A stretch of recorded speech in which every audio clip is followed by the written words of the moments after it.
Hello, everyone, and welcome to Stefan's podcast, the podcast for everything Japanese news and everything going around in Japan. I have got some fantastic news stories for you this week, so let's jump straight into it. So, the first one is Shibuya Ward have decided to ban drinking at night completely. If you're outside or in a park or in the town in the ward, you are not allowed to drink outside. But the weird thing about this rule that's just come into force, it says that the restriction carries no penalties or fine. Instead, police patrols will issue warnings, you'll be warned, not to drink there. So it's kind of a toothless law, a really weird one for Japan to enact. Apparently, they did a similar thing for Halloween after some trouble a few years ago, but I didn't realize that it seems that in both these cases, there are no penalties and no fines for doing it. Really weird thing for Japan to do. If they're gonna make a law, you might as well enforce it. But hey ho, if you go to Shibuya Ward, try and behave yourself. You don't want to ruin it for everyone else being there. Have a nice time, don't cause too much problems, but really weird. What is the point of making a law and then not punishing it? I don't understand, but Japan sometimes makes rules unto itself. So a really nice story if you live in Japan like me and you're working in Japan. The Japanese government have just decided to give pretty much everyone who's working a 40,000 yen tax cut. That is very nice. So this is just a temporary scheme, but under the scheme, you will save 30,000 yen from income tax and you will save 10,000 yen in resident tax. So if you live pretty much everywhere, you're going to save 10,000 yen in residence tax, which is very nice. I wish we would do things like this in the UK, but unfortunately not. The nice thing is, if you are a householder free, so you have let's say a wife and a child, then the nice thing is you will actually be entitled to a 120 yen tax cut. That is very nice. Sort of wish I had children just to make use of this tax cut. Very nice. Thank you, Japanese government. Did I ever mention how fantastic you are? Give me more tax cuts. Give me more tax cuts and I will promote the Japanese government as much as possible. I am a merchant. It certainly am.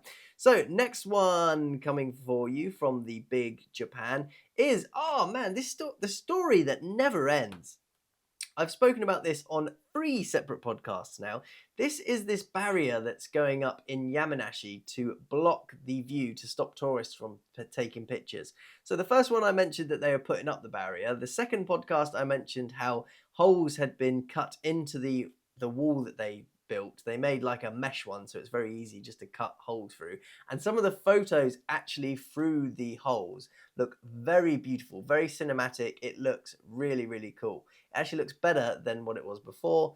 I personally thought this view was really weird. It's a Lawson's and then Mount Fuji. If you're going to take a picture of Mount Fuji, why don't you just take a picture of Mount Fuji somewhere else? I don't understand it. But apparently tourists love going there. They love taking pictures off the Lawson's and the Mount Fuji. Some people have said it's because Lawson's is blue, Mount Fuji looks blue in the background, or it's just a really Japan-centric picture. But the government there are now deciding to put up another wall, a second wall, a bigger, better, stronger wall. So this one is not going to be built out of mesh. It's going to be built out of a sturdier material that can't cut holes in it, apparently. And they're also putting signs up all around the place, so in English as well, so people should know not to do it. And apparently the Japanese government is disappointed to see the lack of morals among those making the holes. Disgusting. This is such a weird story. I think Japan have handled this completely wrong. But there we go. If you go to the place, don't be cutting holes and stuff. That's a bit naughty. But go get a picture somewhere else. I don't understand this. There's much better places to take pictures of Mount Fuji. There's got to be other Lawsons around. There's got to be other Family Marts around. Go take better pictures, not just off the same stuff. Be original, not copy everyone else's. So the next one is, the geisha district. The tourist ban has now come into effect, and the news stories have been trying to see if people were breaking it. So in this geisha district is where all these people dress up as geishas. It's always been a private street, but they've decided to ban tourists now because they've had some real problems with tourists. Some of the stories that I was reading on why they banned the tourists, I was actually like, oh, I can see why they banned us tourists now. One geisha had part of her clothing torn by a tourist, and another had a cigarette butt inserted into her collar. That's disgusting. Who would do that? And this is so annoying. It's stupid stories like this have banned everyone else from going down this road. So all tourists are banned. There is a kind of a mixed story on how much you'll be fined if you go down there. One article said 1,000 yen, another one said 10,000 yen. But anyway, you're not allowed to go down there. It's completely private. So if you're a tourist, just don't go down there. Avoid it. You know, there's other places to see nice things in Japan. You got a whole country to go. Stupid stories on why this is banned. Real disappointment. Whoever did those two things, I wish they got a big fine, but it doesn't say what happened to these people who put a cigarette butt or tore one of the geisha's clothing. I mean, come on. Who does these things? Stupid. Oh, bear attacks. You know me, I love a good bear attack story. And this is a fantastic one. Well, not fantastic, people were injured, but it's a cool story anyway. An elderly couple were attacked by a bear in their home in Gunma Prefecture. A 74-year-old man and his 72-year-old wife were injured when a bear was apparently knocking on its door. Well, it was apparently clawing at the door. The old man goes downstairs to see what the noise is. He hears something banging at the door. He opens it, and then the bear just attacks him, goes crazy. He gets some serious wounds on his head. His 72-year-old wife then comes to the rescue, manages to get the bear away from him. She gets a broken arm, and the bear flees. Apparently the bear, and I love what they put on this, they put the bear is on the run, he's on the escape, he's on the loose, and he hasn't been caught yet. So if you're in Gunma Prefecture, be very careful of big bears because they're knocking on your doors and they're coming for you. It doesn't matter where you hide, this bear's coming for you. Evil, evil bears. So a story that is very similar here in Tsushima. We have this problem as well that's been going around. The Japan Today reported on a 6-year-old Japanese girl is the school's only and first grader as it lacks of students as shutdown ends. So here in Tsushima, we also have similar schools where we have some of these grades which only have, one student in the whole grade. Really, really sad.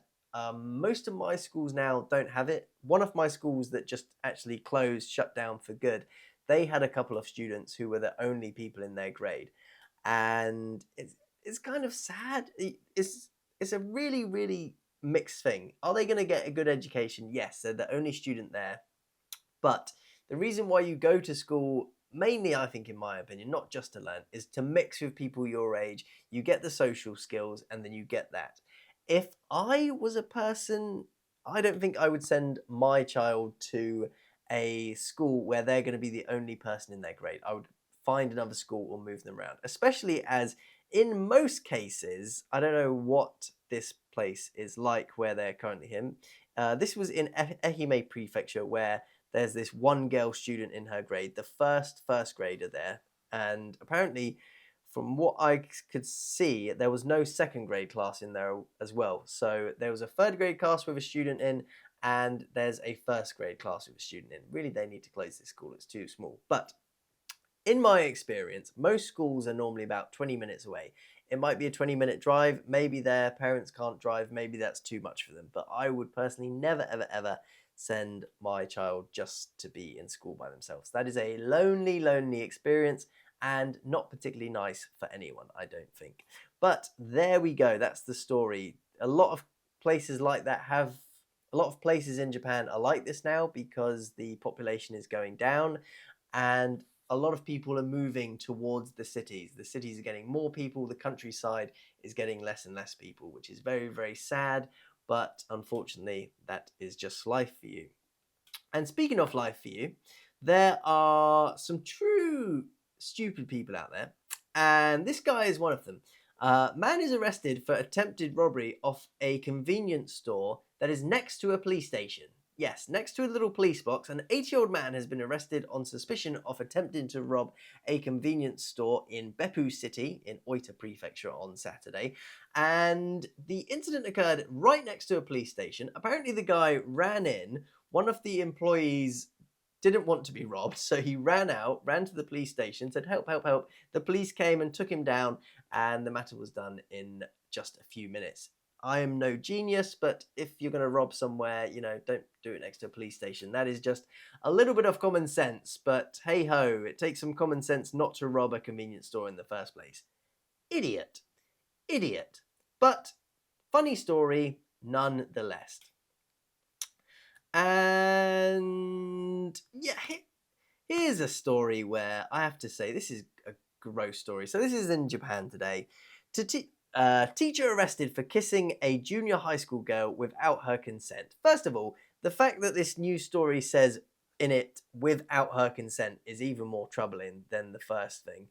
A teacher kissing a junior high school student is disgusting. This guy should be absolutely fried, needs to have a good long few years in prison. And this is a problem in Japan. It really is. I have seen it a little bit myself. The Japanese government, the Japanese systems, they do not protect their students enough from creepy teachers. I've heard of multiple incidents around where there's these weird teachers hanging around. There are also stuff on social media that the Japanese governments aren't quick enough on jumping on. They're too quick at trying to sweep things under the rug.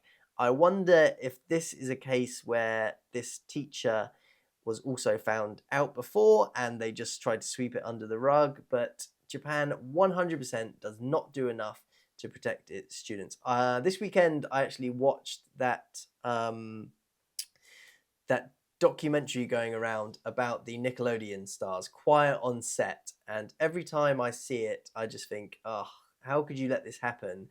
And then I think to some of the instances that I've heard here and I'm like, oh, it's the same. Japan and all countries around the world should have a zero tolerance policy for this. Any teacher found doing anything inappropriate with a child should just be gone like that. And I mean, minor stuff. I've heard of teachers messaging students. I've heard of teachers being seen out in town with students and it not being a problem. It's creepy. It's creepy. There's a line between teachers and students, and this guy's 32 years old. It's gross. He's double the age of the girl. Pathetic. Guy's a loser, and I hope he gets whatever's coming to him.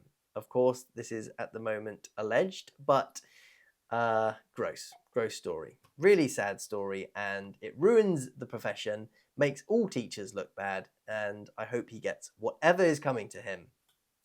So, next story coming around the world is, Japanese toilets are becoming popular around the world. Japan's next biggest export is their toilets, and get ready for this. Apparently with big names like Kim Kardashian, and who did we have? We had Kim Kardashian. Kim Kardashian is apparently Kim Kardashian, Drake, and Alexander Cortez. I don't know who that is, but that's what the news story is reporting here. They're saying it's big business for Japan as well, with the average price of a toilet seat being about $500 in the US. I can't believe a toilet seat is $500 in the US, but there we go. These seats cost between $8,500 to $10,000. Very expensive. I actually don't have one in my house. In some of my schools we have them. We have one or two, and they're the nice schools, let me tell you that. It's a real mix here on the island. We either have the old-fashioned squatty toilets, or we have like a really nice new Japanese toilets. There's almost no in-between between them. It's really, really funny. But if I go back to the UK, would I want a Japanese toilet? Not for $10,000, no thank you. I'm happy with a normal toilet. Some people love these, they think they're great. The warm seat is very nice, I will say. That is a very nice thing on a cold winter's day. But apart from that, they're not worth $10,000. I'm sorry, Japan. If you like them, you like them. Personally, save your money on better things. $10,000, I could do a lot of good stuff with $10,000. I do not need my bum to be heated when I go to the toilet. Much better things to do. So the next story coming up for you is Japan's seafoil production falls below 4 million tons for the second year in a row.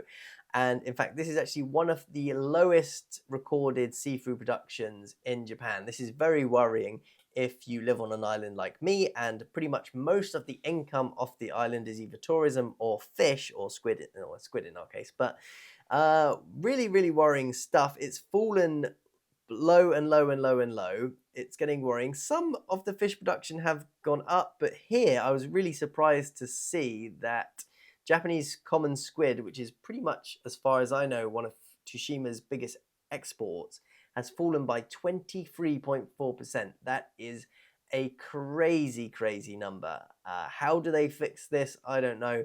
This could be a sign of global warming, could be overfishing potentially, but not good for all those fishermen out there, and not good for Japan overall, because their fish is delicious and I want to eat more of it, especially their tuna. Oh, it's so, so good. I was actually talking to a friend of mine in the UK about eating, how much tuna I eat. And he said, oh yeah, we have it in the UK. And I was like, yeah, but it doesn't cost here. I bought a beautiful bit of tuna the other day for about, it's either 350 yen or 500 yen. Super cheap for a good bit of tuna. Very healthy, and I'm looking forward to eating it tonight. I cannot wait to get some of that bad boy down me. Okay, so, oh, this is a fun story for you. There's a 3-year-old. A 3-year-old has found drugs, and I'm not joking. Police commend a 3-year-old plant enthusiast for finding a banned opium poppy. So apparently in some prefectures in Japan, there is just an opium poppy that grows naturally, and the police are trying to get people to report it. If they see it, they need to report it to them so that they can go and destroy these opium plants. This kid apparently loves plants, so he goes around everywhere, all around his neighborhood, trying to identify them. And he realized what this plant was, told his mum, and actually said, oh, you should call the police and get the police to get rid of it. And they did, and they've got this fantastic cute picture here of the child in a police uniform with a little certificate. Really, really cute stuff. Great story, and I wonder what job he will go into. It'd be very funny if he went into the police, some sort of plant enthusiast expert. Cool story. Great kid. Really, really fun. So, oh, speaking of police, this is a really, really weird story. A Japanese man has been arrested for what, do you think? A male police officer is suspected of entering a women's restroom in Kobe, claims the reason why he went in there was because there was no paper in the men's room. Weird story to come. This is very, very strange, but here we go. A male police officer claiming to have been stranded in the men's restroom is facing charges on suspicion of entering the women's restroom at a police facility in Kobe. I didn't even know this was that this is illegal. I don't even know if this is illegal in the UK for going into the women's restroom. It's creepy, but hey, apparently it's illegal in Japan. The case has gone to the local district's prosecutor office, and they are waiting and investigating it at the moment. According to the Hyogo Prefecture. Hyogo Prefecture, thank you. Hyogo Prefecture. The officer is in his 20s and is expected of entering the women's restroom on the second floor nonetheless. If it was on the first floor, he would have gotten away with it, but not on the second floor of the police facility without a valid reason.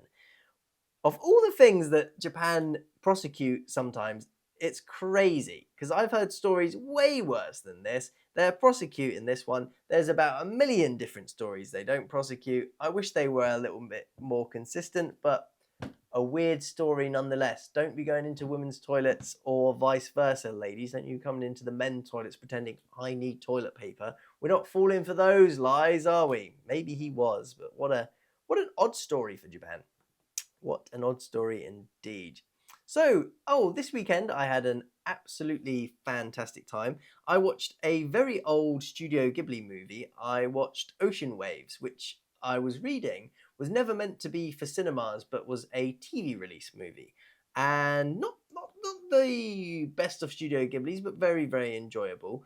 And a cool news story to come out, speaking of Studio Ghibli, is The Boy and the Heron has surpassed 700 million won, or 14.9 billion yen at the Chinese box office. And I was just reading here, Howl's Moving Castle hasn't been released in China, so it's now being released, and that is going to do an absolute fantastic. That's going to be a real hit in China, I think. What a great movie. So lucky China, they get to see that for the first time. I am yet to see The Boy and the Heron, and I need to go and watch it. It's probably the only Studio Ghibli movie I haven't seen.